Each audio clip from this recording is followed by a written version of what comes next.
He was broken. Long after everything changed, after the kingdom of Ashara was completely reborn, the kids would ask the old-timers about the tyrant king who used to rule, and that was always the answer they got. Not that he was some evil monster, not even that he was just cruel. Nope, just broken. So let's dive into the story, because we've got to figure out what that really truly means.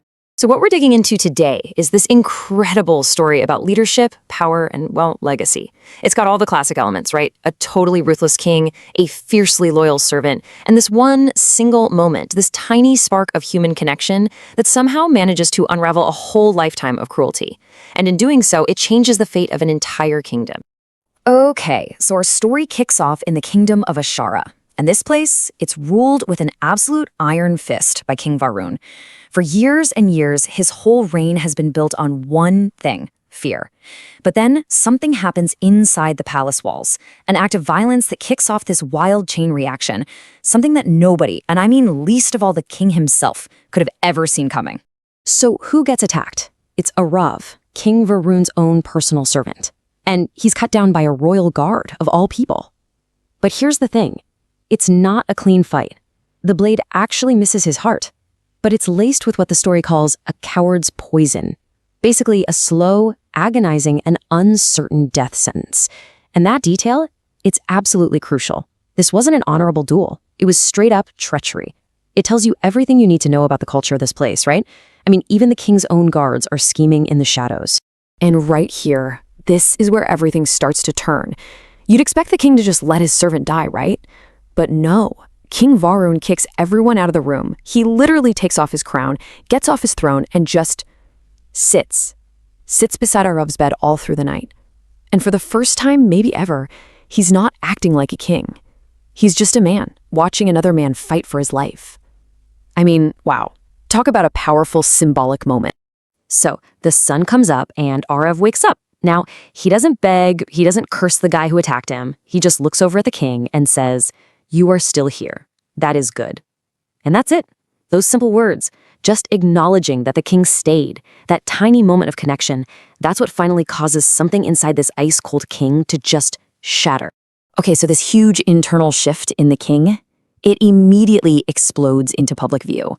But his first move, it's not some soft act of mercy. Not like you might expect. No. It's an act of incredibly brutal, swift justice that sends these confusing, powerful shockwaves through his entire court and out into the kingdom. Now, the crucial part here is how King Varun frames his whole thing. He calls the court together and announces that the attack on his servant wasn't just some common assault. Oh no, it was an act of treason against the crown itself. Think about that. He's raising the life of a servant to the level of the state. He is flipping the entire social order on its head. And the guard? Executed by sunset. Done. And this one act just rips the kingdom in two. On one hand, you've got the regular people, and they see a little glimmer of hope. For the very first time, it seems like a servant's life actually matters. But then you've got the king's own high council, and they see something totally different. They see a king who's unstable, dangerously unpredictable. They don't see justice, they see weakness. And this really shows you something about these kinds of governments, right? Anytime a ruler deviates from the usual cruelty, the people in power don't see it as progress. They see it as a threat to them. And really, their whole attitude, all their contempt and fear, it's summed up in this one little phrase. In their minds, a king who actually listens to a servant, who values a servant's life, that's a king who's losing his grip. To them, this isn't some great moral awakening for Varun. It's a 5-alarm fire, threatening their own power and the way things have always been done. So while the council is off plotting in the shadows, something really interesting is happening out in the kingdom. The whole emotional atmosphere is shifting. That fear that used to hang over everyone, it's slowly being replaced by something else, something way more powerful, and, for the old guard, way more dangerous. I mean, this is such a powerful idea, right? Fear just demands you obey. It's totally passive. But watching is active. The people of Ashara aren't just cowering anymore. They're engaged. They're curious. They're actually rethinking everything they thought they knew about their king. And that shift from being scared subjects to being active observers, that gives them a whole new kind of power. It's like the birth of a political consciousness for the entire kingdom. So, as Arav is getting his strength back, he finally asks the king the big question. Did you do all of this for me? Execute the guard, stand up to the council. Was it all for me? And the king's answer, this is the absolute heart of his transformation. He just says, for myself, at last. Wow. This wasn't about saving his servant. It was about saving his own soul from the broken, cruel person he knew he'd become. But, this personal quest for redemption, it puts the king on a direct collision course with his own council. They see his new humanity not as strength, but as a fatal weakness. And as they're finalizing their plot to get rid of him for good, Arav finds out about it, and he knows he has to do something, even if it means risking absolutely everything. Now, Arav is still weak from the attack, and he's been given direct orders to stay away from the court. Does he listen? Nope. He walks straight into the throne room, right into a full session of the court. It is just a stunning act of both defiance and loyalty. He knows the council is in there, ready to spring their trap, and he is determined to speak his truth before they can. And he goes right at them. He confronts their entire philosophy of ruling through fear.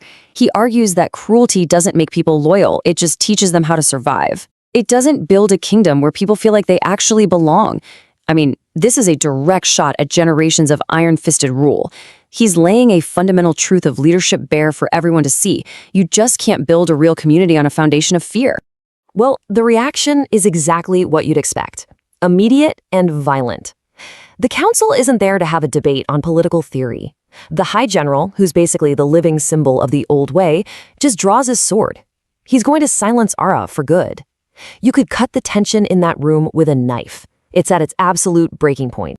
But right before the general can strike, Arav gets out one last profound line, and he's looking straight at the king. He says that mercy, it doesn't make a king weak. It reveals him. It doesn't take away his power. It shows everyone who he truly is. And in this one heart-stopping moment, King Varun's true character is about to be revealed, once and for all. And this is it. This is what it all comes down to. The sword is out, the challenge has been made, and King Varun, the same man who started this whole story as a cold-hearted tyrant, now has to make his final choice. And he has to do it in front of everybody. The High General lunges forward, but he's not going for the king. He's going for Arav, the servant who dared to speak up. And in that split second, King Varun does the one thing no one could have ever predicted. He moves without even thinking and throws himself right in front of the blade. He takes the hit that was meant for Arav. It's the ultimate sacrifice. So as he's lying there dying in Arav's arms, Arav is just saying, I can't be king, I can't do it. But Varun, he presses the crown into Arav's hands. And his final command isn't rule in my place, it's then teach them how to choose one. His very last act isn't about saving the monarchy, it's about empowering the people to leave it behind. A real leader, right? Creating more leaders, not just a bunch of followers. And the fallout from this one moment, it changes everything. The king's sacrifice proves his change was real. The corrupt High Council, they're dissolved, their power completely shattered, just like that. And maybe most important of all, the people of Ashara, with Arav to guide them, start that long, hard journey of learning how to rule themselves. They're not subjects anymore. They're becoming citizens. Which brings us right back to the beginning, doesn't it? The legacy that this whole saga leaves behind is boiled down to these simple, powerful truths. The king? He wasn't just evil. He was a broken man who, at the very last second, found a way to fix himself. The servant? He wasn't just a servant. He was brave. Brave enough to speak truth to absolute power. And the kingdom? Well, it wasn't just saved or conquered. It learned. So this story really leaves us with one big question, doesn't it? What's the true measure of a leader's strength? Is it about how much fear they can inspire? How much power they can hold on to? Or is it about their ability to change, their willingness to show mercy, and the kind of empowerment they leave behind for others? It's a question the Kingdom of Ashura answered for itself, and it's definitely one worth thinking about long after we're done here.